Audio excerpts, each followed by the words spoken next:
বিয়ে করে পাপ করেছি পর্ব ৩। সারাদিন ঘোরাঘুরির পর রাত ৯টায় চাইনিজ রেস্টুরেন্ট থেকে ডিনার করে বাড়ি ফিরে এসেছিল অরণি আর রাফাত। বাড়ির মূল ফটকেই তাদের জানালা দিয়ে দেখে ছুটে আসে নীলিমা, উর্মি আর ঋতু। ঋতু এই বাড়ির গৃহকর্মী। উর্মির ৩.৫ বছরের ভাইকে দেখাশোনার জন্য আর টুকটাক কাজ করার জন্যই তাকে রাখা হয়েছে। একমাত্র নীলিমাই রাফাতের আপন বোন, আর রুমা, তাঞ্জু রাফাতের চাচাতো বোন। নীলিমা আর অরণির সাথে খুব একটা রেষারেষি করে না, তবে রুমা আর তাঞ্জু অরণিকে দেখলে আড়ালে মুখে ভেঞ্চি কাটে। মনে মনে হয়তো বলে আসলেন মহারানী। উর্মি অরণিদের হাতে শপিং ব্যাগ দেখে আনন্দে উৎকীর্ণ হয়ে জিজ্ঞেস করে, ভাবি কি এনেছো, কি এনেছো? রাফাত হাসি মুখে বলল, সবাইকে ডেকে আমাদের রুমে আসতে বল, সারপ্রাইজ আছে। আনন্দে চিৎকার করে উঠল সবাই, একে অন্যকে হাই ফাইভ দিল। তারপর হৈ হৈ করে সবাইকে ডেকে আনতে গেল। নিচের জিনিসগুলো আলমারিতে ঢুকে ফেলল অরণি, আর বাড়ির সবার জন্য যেগুলো আনা হয়েছে সেগুলো বিছানায় ছড়িয়ে ছিটিয়ে রাখলো। একটু পরেই তাদের ছোট্ট ঘরে সবাই এসে ভিড় জমালো। রাফাত এক এক করে সবার হাতে উপহার তুলে দিতে লাগলো। রাবেয়া মুখ ভার করে বললেন, গিয়েছিলি ডাক্তার দেখাতে, এখন দেখি ১৪ গোষ্ঠীর জন্য শপিং করে এনেছিস, ব্যাপারটা কি? রাফাত হেসে জবাব দিল, কোনো ব্যাপার না, হঠাৎ ইচ্ছে করলো সবাইকে কিছু গিফট দেই, নিচ্ছের জন্য কি উপলক্ষ লাগে? রাফাতের হাসি দেখে অরণি দীর্ঘশ্বাস ছাড়ল। তার হাজবেন্ড কেন এমন, এর কাছে কিছু আবদার করতেও ভয় লাগে। বিয়ের পর নিজের জন্য তেমন কিছুই কেনা হয়নি অরণির, ভালো জামা কাপড়ও ছিল না। তাই আজ ভেবেছিল নিজের ইচ্ছা মতো শপিং করবে নিজের জন্য, কিন্তু রাফাত হলো পরিবার অন্তরপান। অরণিকে একা শপিং করতে দেবে সে জীবনেও না। বাড়ির সবার জন্য সে শপিং করে ফেলেছে, আর অরণি যেটাই কিনতে চায় রাফাত তার বোনদের জন্য সেটাই কিনে ফেলে। কি বিরক্তিকর ব্যাপার! গাধা এটা বোঝে না যে বোনদের দেওয়ার জন্য তার বাপ চাচারা আছেন, রাফাতের বড় ভাই রাহাতও আছে, কিন্তু অরণির তো রাফাত ছাড়া কেউ নেই। সে আর কার কাছে চাইবে? এর উত্তরে রাফাত বলেছে, অন্যদেরটা অন্যরা দিবে, আমারটা আমি দিচ্ছি। তাদের সাথে আমার হিসাব কেন? এলেন আমার দয়ার সাগর। আজকে যে পরিমাণ টাকা খরচ হলো তাতে অরণি আগামী ১ বছর শপিংয়ের নাম মুখেও আনবে না। উর্মি খুশি খুশি গলায় বলল, একদম ঠিক। আমার জন্য কি এনেছো ছোট ভাইয়া? অরণি, তোর জন্য এনেছি এইটা। রাফাত একটা বড় ব্যাগ উর্মির হাতে দিল। উর্মি খুলে দেখল ভীষণ সুন্দর একটা ড্রেস। সে অবাক হয়ে গেল। রাফাত জিজ্ঞেস করলো, কেমন? উর্মি আবেগে আপ্লুত হয়ে বলল, ফ্যান্টাস্টিক হয়েছে ড্রেসটা। রাফাত খুব ভাব নিয়ে বলল, তোর ভাবির চয়েস সুন্দর তো হবেই, আমাকে দেখে বুঝিস না? চয়েস সুন্দর না হলে কি বিয়ে করতো? এই কথা শুনে সবাই হেসে দিল, শুধু হাসলো না অরণি। রাফাত ঋতুর জন্য উপহার এনেছে। উপহার পেয়ে সবচেয়ে বেশি হৃদয় থেকে খুশি হয়েছে ঋতু, কারণ নিজের জন্য এত দামি উপহার সে আশা করেনি। ঋতুর খুশি দেখে অরণির ভালো লাগলো। মেয়েটা তাকে কাজে খুব সাহায্য করে। অরণির ইচ্ছা করে মাঝে মাঝে ঋতুকে গোপনে অনেক উপহার দিতে। তানজু আর রুমার জন্য শাড়ি আনা হয়েছে। তারা শাড়ি দেখেই মুখ পেচকি কেটে বলল, একদম পছন্দ হয়নি। হয়তো তারা ভেবেছিল উর্মির জামার মতো তাদের শাড়িও অরণি পছন্দ করেছে, কিন্তু তাদের জন্য শাড়ি পছন্দ করেছে রাফাত। অরণি ভুলেও ওদের শাড়ি পছন্দ করবে না। সে উর্মিকে পছন্দ করে বলেই উর্মির জন্য জামা পছন্দ করেছে। ভাইয়ের নামে অভিযোগ শুনে শিলা বেগম বললেন, ভাই কিছু শখ করে আনলে পছন্দ হয়নি বলতে হয়? যেমনই হোক এনেছে তো। রাফাত বলল, থাক চাচি, পছন্দ না হলে চেঞ্জ করে আনবো। তোরা কাল আমার সাথে মার্কেটে চল, যেটা পছন্দ হবে সেটা এক্সচেঞ্জ করে আনবো। আমি তো আসলে শাড়ি সম্পর্কে এত ভালো জানি না। তাঞ্জু বলল, এই শাড়ি তুমি পছন্দ করেছো? হ্যাঁ, আমি করেছি। এবার রুমা হাসি মুখে বলল, অনেক সুন্দর হয়েছে ছোট ভাইয়া, আমরা তো মজা করছিলাম। তখন নীলিমা বলল, আচ্ছা ভাবি, তোমার হাতে না আরও ব্যাগ দেখেছিলাম, ওগুলো কোথায়? অরণি মুখ গোমরা করে রাফাতের দিকে তাকালো। রাফাত অপ্রস্তুতভাবে বলল, ওগুলো তো তোর ভাবির জিনিস ছিল। রুমা বলল, তাই? ভাবি কি কিনেছে দেখি। এই কথা বলে রুমা নিজেই আলমারির দিকে ছুটে গেল। নীলিমা বলল, আমিও দেখব ভাবির শপিং। অরণির মেরুদণ্ড দিয়ে শীতল স্রোত বয়ে গেল। তাদের থামাতে অরণি বলল, আমি দেখাচ্ছি, তোমরা এলোমেলো করো না। কে শোনে কার কথা? ততক্ষণে সব প্যাকেট বের করা হয়ে গিয়েছে। রুমা, তাঞ্জু, নীলিমা তিনজনে হামলে পড়েছে দেখার জন্য। একে একে সব কিছু বের করা হলো। এর মধ্যে সবার নজর আটকে গেল একটা সুন্দর ডার্ক রোজ কালারের জামদানি শাড়ির উপর। রোমা শাড়িটা নিয়ে উল্টে পাল্টে দেখতে লাগলো। তাঞ্জু অভিভূত কণ্ঠে বলল, ওয়াও! অরণি ঠিক এই ভয়টাই পাচ্ছিল, এই শাড়িটা কেনার পেছনে একটা ঘটনা আছে। অরণি এই শাড়িটা দেখে মুগ্ধ হয়ে দাঁড়িয়ে পড়েছিল, কিন্তু দাম দেখে রাফাতের কাছে চাওয়ার সাহস করতে পারল না টাকার জন্য শাড়ি কেনার। ততক্ষণে বাড়ির সবার জন্য শপিং করা শেষ। অনেক টাকা খরচ হয়ে গেছে। যেখানে সবার জন্য মাত্র 4-5 হাজার টাকা ধরে জিনিস কেনা হয়েছে, সেখানে অরণি তার একার জন্য 25,000 টাকা চাইতে পারে না। সে নিজের আগ্রহকে দমিয়ে ফেলেছিল। তারপর যখন তারা রেস্টুরেন্টে খেতে যায়, তখন হঠাৎ রাফাত ওয়াশরুমের বাহানা দিয়ে অরণিকে রেখে উঠে চলে যায় আর এই শাড়িটা কিনে আনে। এই হলো শাড়ির ইতিহাস। তবে রাফাত অনুরোধ করেছিল শাড়িটা যাতে অরণি কাউকে না দেখায়। এতে বোনেরা ভাবতে পারে ভাই পর হয়ে গেছে। বইয়ের জন্য দামি শাড়ি কিনেছে আর বোনদের জন্য কম দামি। একটা রেষারেষি শুরু হবে। অরণি তাই রুমে ঢুকে শাড়িটা আলমারিতে রেখে দিয়েছিল। রুমা শাড়িটা হাতে নিয়ে দেখতে দেখতে বলল, অসম্ভব সুন্দর। তাঞ্জু বলল, হ্যাঁ, আমারও এটা খুব পছন্দ হয়েছে। কি সুন্দর কালার, ইউনিক ডিজাইন, দেখতে ভীষণ ভালো লাগছে। রাবেয়া বললেন, বাহ বাহ, তোরা কি আসলেই ডাক্তার দেখাতে গিয়েছিলি নাকি শপিং করতে? অরণি, তোমার টেস্টের রিপোর্ট দেখাও দেখি। অরণি কি উত্তর দেবে খুঁজে পেল না। রাফাত বুদ্ধি করে বলল, টেস্ট রিপোর্ট কি যেদিন করায় সেই দিনই দিয়ে দেয়? 7 দিন পর যেতে বলেছে। ও আচ্ছা, রিপোর্ট আনার পর আমাকে দেখিও কিন্তু। অরণি মৃদু হেসে বলল, জি মা, দেখাবো। রুমা অভিযোগের স্বরে বলল, ছোট ভাইয়া, আমাদের জন্য তুমি এমন একটা শাড়ি আনতে পারলে না? রাফাত বলল, এটা তো আর ছিল না। ঠিক আছে, এমন পেলে তোদের জন্য নিয়ে আসবো আবার। নীলিমা বলল, আমার জন্য আনবে? তুই আবার শাড়ি পরিস কবে থেকে?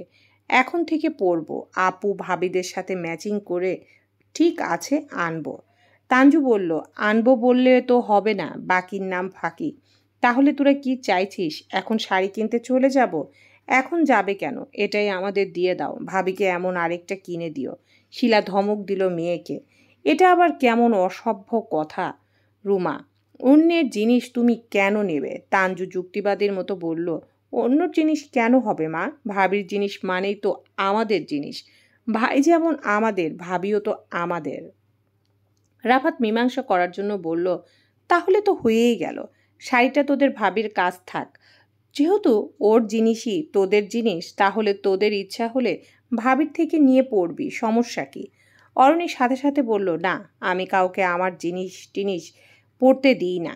তোমাদের যদি শাড়িটা এতই ভালো লাগে তাহলে তোমরা এটা নিয়ে যেতে পারো, কোনো সমস্যা নেই। রাফাত অরণির উত্তর শুনে বিস্মিত হয়ে তাকালো। রুমা, তাঞ্জু আর নীলি হৈ হৈ করে শাড়ি নিয়ে বেরিয়ে গেল। তাদের উপহার নিয়ে চলে গেল। অরণি মুখ ভার করে সব কিছু গোছাতে লাগলো। রাফাত মুচকি হেসে বলল, অরণি, তোমার মনটা খুব বড়। অরণি চট করে বলল, আমার না, তোমার মন বড়, একেবারে অট্টলিকা মহাসাগরের চেয়েও বিস্তৃত। তুমি কি রাগ করেছো? না, রাগ করবো কেন? খুশিতে আমার নাচতে ইচ্ছা করছে। আচ্ছা, কালকেই আমি তোমার জন্য এর চেয়ে সুন্দর শাড়ি কিনে আনবো। কোনো দরকার নেই, আমি ঠিক করেছি শাড়ি পরায় ভুলে যাব।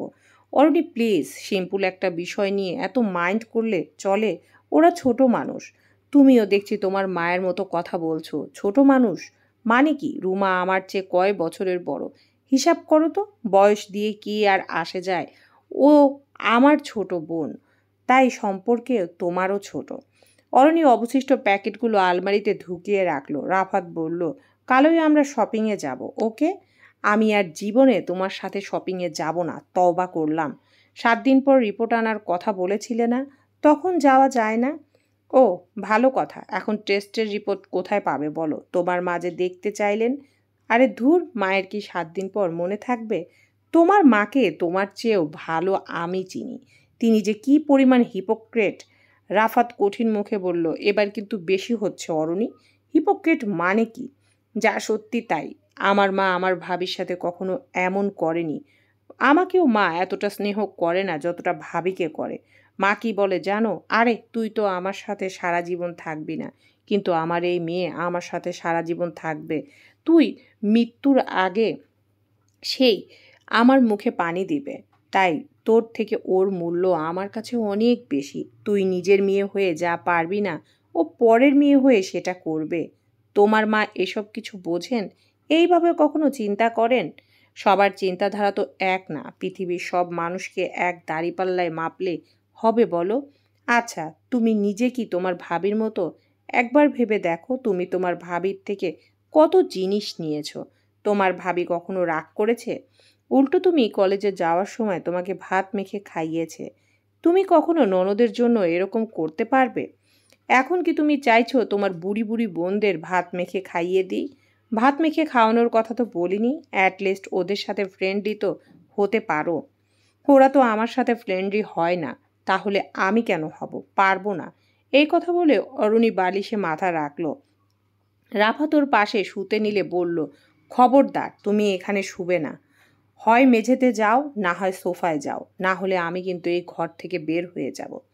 ওকে ওকে, কাম ডাউন, আমি শুচ্ছি না, বালিশ নিতে এসেছি। রাফাত নিজের বালিশটা নিয়ে একটা চাদর বিছিয়ে মেঝেতে শুয়ে পড়ল। মেঝেতে কার্পেট থাকায় শুতে অসুবিধা হয় না।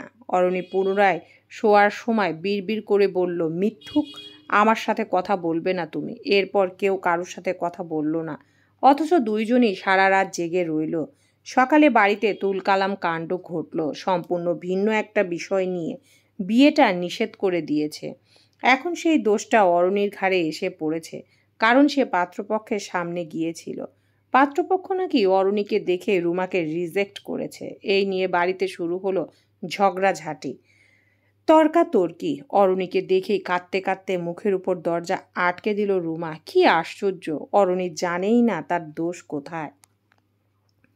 রাবেয়া বেগম অরণিকে নিজের শোবার ঘরে ডেকে পাঠিয়েছেন। ঋতু এসে বলল, ভাবি আপনারে বড় আম্মা ডাকে। অরণি প্রস্তুত ছিল। এখন তাকে একগাদা ভাষণ শুনতে হবে। কথা শোনার মতো মেয়ে না সে। অরণির গায়ে ওড়না জড়িয়ে ঋতুর কাঁধে হাত দিয়ে বলল, চল। ঋতু বুকের থুতু মেরে বলল, আমার তো ডর লাগতাছে ভাবি। কিসের ডর? কোনো ডর নেই, চল। ঋতু বাইরে দাঁড়িয়ে রইল। অরণি ভিতরে ঢুকতেই কাটছাট গলায় বলল, ডেকেছেন মা? রাবেয়া বিছানায় পায়ের উপর পা তুলে বসে আছেন, তীক্ষ্ণ দৃষ্টি, চেহারা গম্ভীর তার। এই দৃষ্টিকে সবাই ভয় পায়, কেবল অরণি ছাড়া। রাবেয়া যেন হুঙ্কার দিয়ে বললেন, সেদিন পাত্রপক্ষের সামনে যাওয়ার অনুমতি তোমাকে কে দিয়েছিল? আমি বিনা কারণে যাইনি, কাজে গিয়েছিলাম। আমার হাতে নাস্তা ভরা ডিশ ছিল। তোমাকে নাস্তা পরিবেশন করতেই বা কে বলেছে? তুমি কি ঋতু? আমি আসলে জানি না মা, আমি কে। আপনি বলে দিন। মাঝে মাঝে নিজেকে পুষ্পের মা মনে হয়, মাঝে মাঝে ঋতু মনে হয়, আবার মাঝে মাঝে মনে হয় আমি বুঝি এই বাড়ির মেহমান, কিন্তু কখনোই বাড়ির বউ মনে হয় না। সেটা তোমার গাফিলতি। এই বাড়ির বউ হওয়ার মতো কি এমন করেছো তুমি? জীবনের সবচেয়ে বড় ভুল ছিল তোমার সাথে আমার ছেলের বিয়ে দেওয়া। এটা শুধু আপনার না, আমার জীবনের সবচেয়ে বড় ভুল যে আমি আপনার ছেলেকে বিয়ে করেছি। তাই নাকি অল্প পানির মাছ হঠাৎ বেশি পানিতে এসে পড়লে যা হয়? তোমার মতো লাফালাফি করে। মাছ তো আর অকারণে লাফালাফি করবে না। যদি পানিতে বিষ থাকে তাহলে যান বাঁচানোর জন্য লাফালাফি করতে হয়। রাবেয়া ভয়ঙ্কর চিৎকার দিয়ে বললেন, তুমি কি আমাকে বিষ বলতে চাচ্ছ? জি মা, আপনি যদি আমাকে অল্প পানির মাছ বলেন তাহলে আমি আপনাকে বিষ কেন বলবো না? আশা করি নিজের অবস্থান তুমি ভালো করে বোঝো, সীমা ছাড়িও না। আমি নিজের অবস্থান অবশ্যই খুব ভালো করে বুঝি। আশা করি বাকিরাও সেটা বুঝবে। এরপর থেকে আর কখনো আমাদের বাড়ির কোনো মেয়েকে পাত্রপক্ষ দেখতে এলে তুমি তাদের সামনে যাবে না। আমার যাওয়ার কোনো ইচ্ছেও নেই। আর যেই বিয়ে হওয়ার সেটা এমনিই হবে। আমি গেলেও হবে, না গেলেও হবে। রাবেয়া টিপ্পনি কাটার উদ্দেশ্যে বলল, আচ্ছা, তুমি কি বুঝে তোমার ছোট বোনের কথা ওদের সামনে বলতে গিয়েছিলে? কি ভেবেছিলে ওরা রোমাকে রেখে তোমার বোনের জন্য প্রস্তাব পাঠাবে? নিজেকে নিয়ন্ত্রণ করে ঠান্ডা মাথায় জবাব দিল, আমার মধ্যে এত জটিলতা নেই মা, আমি এসব চিন্তাও করিনি। ওরা সরল মনে জিজ্ঞেস করেছিল, তাই আমি সরল মনে উত্তর দিয়েছি। তাছাড়া অর্থই মাত্র ক্লাস 9-এ পড়ে, ওর বিয়ের কথা চিন্তা করতে খুব দেরি। অথচ তোমার ভাব ভাব দেখলে মনে হয় বোনের বিয়ে দেওয়ার জন্য উঠে পড়ে লেগেছ। এমন কথা আপনি চিন্তা কিভাবে করলেন? ওই রকম একটা 30 বছরের লোকের সাথে আমার বাচ্চা বোনের বিয়ে, এটা কখনো কি সম্ভব? কি জানি, তোমাদের জন্য তো কিছুই অসম্ভব না। যেখানে তোমার মা তোমাকে এক কাপড়ে পাঠাতে পেরেছেন, মেয়ের জামাইকে পর্যন্ত একটা কানাকড়ি দেননি, উল্টো হাত ভরে নিয়েছেন, সেই ফ্যামিলিতে বিলং করে তুমি আর কি শিখবে? অরণির মাথা থেকে পা পর্যন্ত জ্বলে উঠল। ভদ্রমহিলা আবার এই বিষয়ে খোঁচা মারছেন, অথচ রাফাত তাকে কথা দিয়েছিল যে মা তার সাথে এই বিষয়ে আর কখনো অরণির সাথে লাগতে আসবে না, অথচ তিনি আজকেও এই কাজ করলেন। হ্যাঁ, অরণির সাথে যখন রাফাতের বিয়ে হয় তখন রাফাত মোহরানার সাথেই মিটিয়ে দিয়েছিল। সেই টাকা অরণি নিজের ব্যাংকে জমিয়ে রেখেছে, কিন্তু রাবেয়া মনে করেন অরণির টাকা তার বাপের বাড়ি পাঠিয়ে দিয়েছে। অরণির বাবা নেই, বড় ভাই আর মা আছেন। বড় আপার স্বামী হিসেবে দুলাভাইও আছেন। বিয়ের পর বড় ভাই অনিকেত রাফাতকে স্বর্ণের ঘড়ি আর আংটি সহ অনেক জিনিস উপহার দিয়েছিলেন। অরণির দুলাভাইও দিয়েছিলেন। সেই সব কিছু অরণি নিজের লকারে রেখে দিয়েছে। রাফাত নিজেই অরণির হাতে তুলে দিয়েছিল, কারণ সে যৌতুক নেবে না। তাই অরণি শ্বশুরবাড়ির মানুষদের জিনিসগুলো দেখায়নি। পরোক্ষভাবে হলেও এসব যৌতুকের পর্যায়ে পড়ে। অরণি জিনিসগুলো বাঁচিয়ে রেখেছে, যদি কখনো সুযোগ হয় তাহলে ভাইয়ের জিনিস ভাইকে ফিরিয়ে দেবে, না হলে নিজে খরচ করবে, তাও শ্বশুরবাড়ির লোকদের দিবে না। রাবেয়া এসব বিষয়ে জানে না বলেই ভাবেন অরণি পরিবার ফকির, এই জন্য এত খারাপ ব্যবহার করার সুযোগ পান। অরণি গরম কণ্ঠে বলল, মুখ সামলে কথা বলুন মা, আমার ফ্যামিলির সম্পর্কে এভাবে বলার আপনি কে? আমি তো বলবই, যাই দেখেছি তাই বলবো। নেওয়া ছাড়া দেওয়া কি তারা শিখেছে? দেওয়ারও নিয়মটাকে তৈরি করলো আপনার মতো লোভী মানুষরা। রাবেয়ার কাছে এসে শয়তানি করে অরণির গালে চড় মারলেন। কোন সাহসে আমাকে তুমি লোভী বলছো, বেয়াদব মেয়ে? দরজা থেকে সেই দৃশ্য দেখে মুখে হাত চলে এলো ঋতুর। সে দৌড়ে শিলা চাচির ঘরে চলে গেল। মোবাইল থেকে রাফাতকে ফোন করে পুরো ঘটনা জানালো। ঋতু হচ্ছে রাফাতের ব্যক্তিগত গোয়েন্দা। বাড়িতে কি কখন হয় সব খবর চালান করে রাফাতের কানে। অরণিকে দিয়ে মশলা বাটানোর কাহিনীও ঋতুর কাছ থেকে জানতে পেরেছিল রাফাত। চর খাওয়ার পর একটা শব্দ উচ্চারণ না করে শাশুড়ির রুম থেকে বেরিয়ে আসে অরণি। সে মুখ খুললেই আজকে ভয়াবহ ঝড় হতো। অরণি ঘরে এসে দরজা আটকে ওয়াশরুমে ঢুকে যায়। জামা কাপড় না খুলে শাওয়ারের নিচে দাঁড়িয়ে পড়ে। শাওয়ার থেকে ঝরঝর করে ঠান্ডা পানি অরণির শরীর ভিজিয়ে দেয়। অরণি মাথা ঠান্ডা করার জন্য চেষ্টায় ব্যর্থ আজ। প্রায় 1.5 ঘন্টার গোসল শেষ করে সে রুমে এসে লাগেজ ব্যাগ গুছায়। এই 1.5 ঘন্টায় পুরোটা সময় সে শুধু শাওয়ারের নিচে দাঁড়িয়ে থেকেছে, অন্য কিছু করেনি। ঠান্ডায় গলা বসে গেছে। ভেজা কাপড় বদলানোর পর অরণির হালকা জ্বর জ্বর লাগলো। তবুও এই বাড়িতে আর এক মুহূর্ত নয়। সে ট্যাক্সি ডেকে এখনই বেরিয়ে যাবে। মোবাইল হাতে নিল উবার কল করার জন্য। দেখলো রাফাতের 11টা মিস কল। এখন আবার কল দিচ্ছে। অরণি সেই কল ধরলো না, কেটে দিল।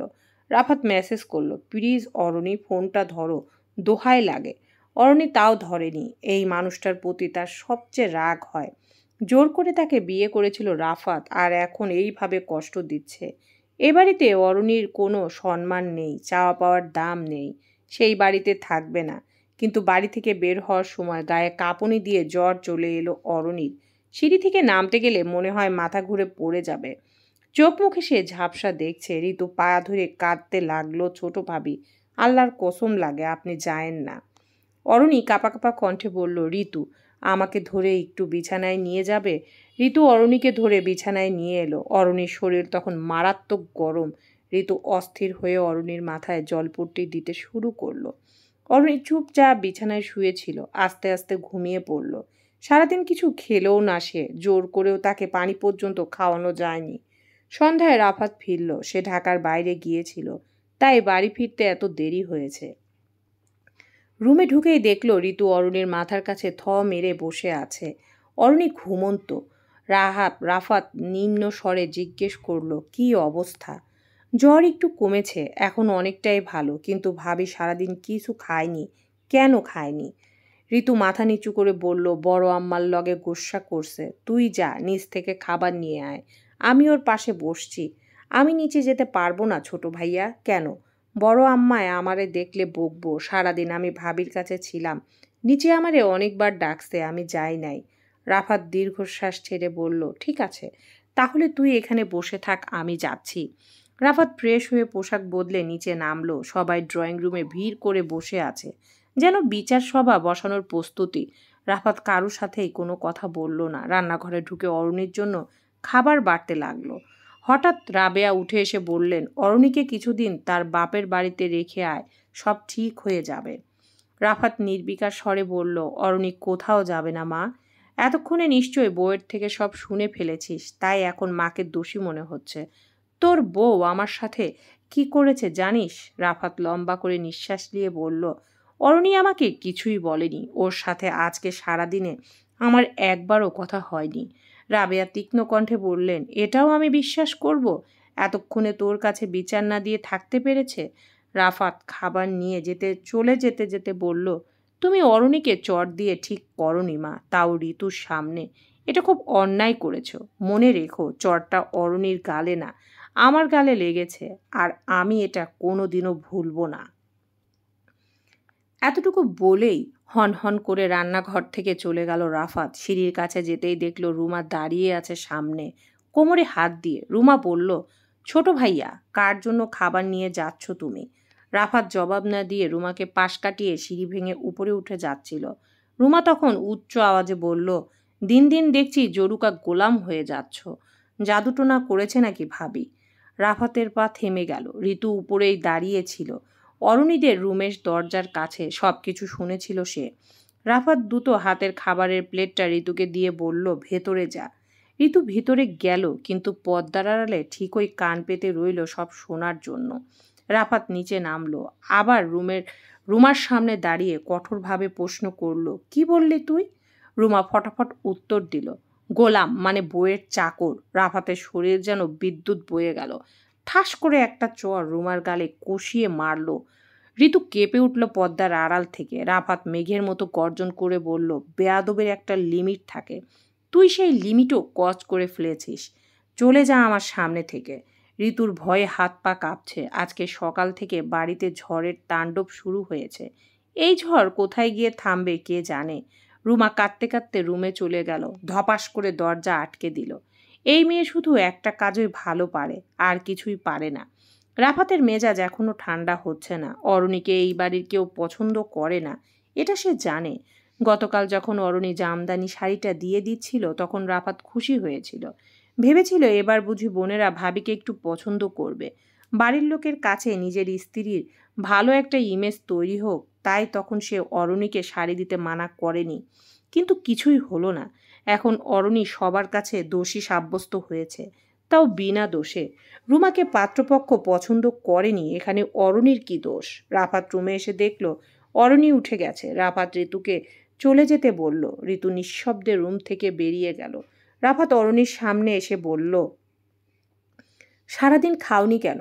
অরুণী হাঁটু জড়িয়ে অন্যদিকে মুখ ঘুরিয়ে বলল, আমি এই বাড়ির অন্ন খাবো না। তুমি এখনই আমাকে আমার বাড়ি রেখে আসবে। তোমার বাড়ি? তাহলে এটা কার বাড়ি? এই বাড়ি আমার কখনোই নিজের বাড়ি মনে হয়নি। ঠিক আছে, তাহলে তোমাকে তোমার বাড়িতে রেখে আসব। সত্যি তো? কিন্তু খাওয়ার পর। অসম্ভব, আমি খাবো না। তাহলে আমিও তোমাকে যেতে দেব না। অরণি বাধ্য হয়ে খাবার খেলো। রাফাত অপেক্ষায় ছিল কখন অরণির খাওয়া শেষ হবে। যখন শেষ হলো তখন কাছে এসে বলল, আমার কথাগুলো মনোযোগ দিয়ে শোনো। অরণি, একটা সংসার টিকতে হলে অনেক কিছু কম্প্রোমাইজড করে চলতে হয়। পরিস্থিতির প্রয়োজনে অনেক কিছু মেনে নিতে হয়। সব সময় মাথা গরম করলে চলে না। তুমি আজকে মায়ের উপর রাগ করেছো, এই নিয়ে আমার অভিযোগ নেই। রাগ করে সারাদিন না খেয়ে থেকেছো, এটাও মানলাম। It's okay. তোমার রাগ করাটা নর্মাল, কিন্তু তার মানে এই না যে রাগ করে তুমি বাড়ি ছেড়ে চলে যাবে। তাহলে কিন্তু ঘটনাটা অনেক লম্বা হয়ে যাবে। অরণি তিরিক্ষি মেজাজে বলল, তুমি কি বোঝাতে চাইছো আমাকে? তোমার মা আমাকে থাপ্পড় মেরেছেন, তারপরও আমি এই বাড়িতে পড়ে থাকবো? আমার কি কোনো মান সম্মান নেই? আমি তো অস্বীকার করছি না যে মায়ের কাজটা ভুল, তিনি অবশ্যই অন্যায় করেছেন। কিন্তু তুমিও কি খুব ভালো কাজ করেছো? মা তোমাকে পছন্দ করে না এটা জানার পরেও মা তোমাকে পছন্দ করে না এটা জানার পরেও কেন তুমি তার সাথে খারাপ ব্যবহার করো? এভাবে তো তুমি আরও নিজের ইমেজ খারাপ করছো। তুমি কি বলতে চাও সরাসরি বলো, আজকে মাকে লোভী বলাটা তোমার উচিত হয়নি। ও, এতক্ষণে তাহলে লাইনে এসেছো, আমার কাছে মায়ের হয়ে ওকালতি করতে চাইছো। আমি তোমার মাকে কেন লোভী বললাম? আর তোমার মা যে আমার গায়ে চড় মারলেন এটাও কোনো দোষ না? আমি কিন্তু আগেই বলেছি কাজটা ঠিক হয়নি। কিন্তু এটাও যে সত্যি তুমি মাকে লোভী না বললে তিনিও তোমাকে চড় মারতেন না। মায়ের হাত তুমি আনছো। আর তুমি মুখে মুখে তর্ক করে মাকে দিন দিন রাগিয়ে তুলছো। তিনি তোমার মায়ের বয়সী, তার সাথে তুমি এভাবে কথা বলতে পারো না। সে যতই খারাপ হোক তার প্রতি তোমার ন্যূনতম শ্রদ্ধাবোধ থাকা উচিত। মা হিসাবে সম্মান না দিতে পারো, অ্যাটলিস্ট অপমান করো না। অরণি শটাং করে রাফাতের গালে চড় মারল। রাফাত সাথে সাথে চোখ বন্ধ করে ফেলল। আজ আর হতভম্ব হলো না। অরণির হাতের চড় খেয়ে সে অভ্যস্ত। অরণি চিৎকার করে বলল, তুমি এখনই আমার সামনে থেকে চলে যাবে। আমার তোমাকে সহ্য হচ্ছে না। রাফাতের একবার বলতে মন চাইল, আমার জীবনের সবচেয়ে বড় ভুল কি জানো? তোমাকে ভালোবাসা। কিন্তু কেন জানি কথাটা গলা দিয়ে বের হলো না। রাফাত নিজেই রুম থেকে বের হয়ে গেল। অরণি বালিশে মাথা রেখে রাগে কাঁদতে লাগলো। রাফাত সবসময় অরণির দোষটাই দেখে। মা আর বোনকে তো কখনোই কিছুই বলে না। যত দোষ সব অরণির। ইচ্ছা করছে রাফাতের মাথা ফাটিয়ে দিতে। অরণির চোখ বেয়ে টপ টপ করে পানি পড়তে লাগলো। অভিমানের অশ্রু। হঠাৎ পেছনে থেকে এসে নরম গলায় কেউ ডাকলো, ভাবি। অরণি পিছনে তাকিয়ে দেখলো ঋতু দাঁড়িয়ে আছে। আপনারই একটা কথা বলবো ভাবি। অরণি চোখ মুছতে মুছতে উঠে বসলো। বলো ঋতু। ঋতু সিঁড়ির ঘটনা অরণিকে বিস্তারিত জানালো। রুমা অরণিকে নিয়ে খারাপ কথা বলেছিল, তাই রাফাত তাকে চড় মেরেছে। রাবেয়ার সাথে দুর্ব্যবহার করেছে। ঋতু নিচে গিয়ে সব জানতে পেরেছে। রাফাত নাকি বলেছে অরণিকে চড় মারা মানে আমার গালে চড় মারা। অরণি এসব শুনে আশ্চর্য হয়ে গেল। রাফাতের থেকে এমন ব্যবহার আশা করেনি। এখন রাফাতকে চড় মারার জন্য খুব খারাপ লাগছে। ঋতু চলে যাওয়ার পরও অরণি মন দিয়ে ব্যাপারগুলো চিন্তা করলো। রাফাত তাকে আজ খারাপ কিছুই বলেনি, যদিও অরণির কখনোই তার মায়ের সাথে মিশতে পারবে না। কিন্তু রাফাত চায় তারা যেন মিলে মিশে থাকে। তাই নিজের দিক থেকে শুধু একটা চেষ্টা করেছে। রাফাতের গালে চড় দেওয়াটা সমীচীন হয়নি। আফসোস হচ্ছে খুব। অরণি রুম থেকে বের হলো। রাফাত এখন কই আছে সে জানে। নিশ্চয়ই বাগানে শুয়ে আছে। অরণি ছাদের সাথে লাগানো স্টিলের সিঁড়ি দিয়ে নেমে বাগানে চলে এলো। যা ভেবেছিল তাই, রাফাত এখানেই আছে। রাফাতের সামনে বসলো। রাফাত অরণিকে দেখে সাথে সাথে অন্যদিকে মুখ ঘুরিয়ে নিল। অরণিও কম যায় না। রাফাত যেদিকে ঘুরেছে অরণিও সেই দিকে বসলো। রাফাত আবারও অন্যদিকে ঘুরে গেল। তাদের এই ঘোরাফেরার কাহিনী চলতেই থাকলো। এক পর্যায়ে রাফাত বিরক্ত হয়ে বলল, সমস্যা কি? কোনো সমস্যা নেই, রুমে চলো। আমি যাব না। কেন? এমনি।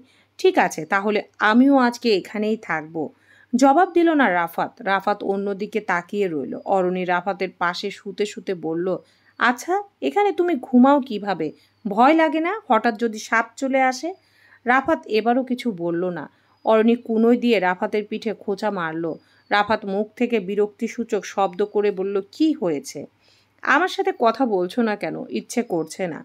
অরণি এক দৃষ্টিতে তাকিয়ে রইল। সেও দেখবে রাফাত কতক্ষণ চুপ করে থাকতে পারে।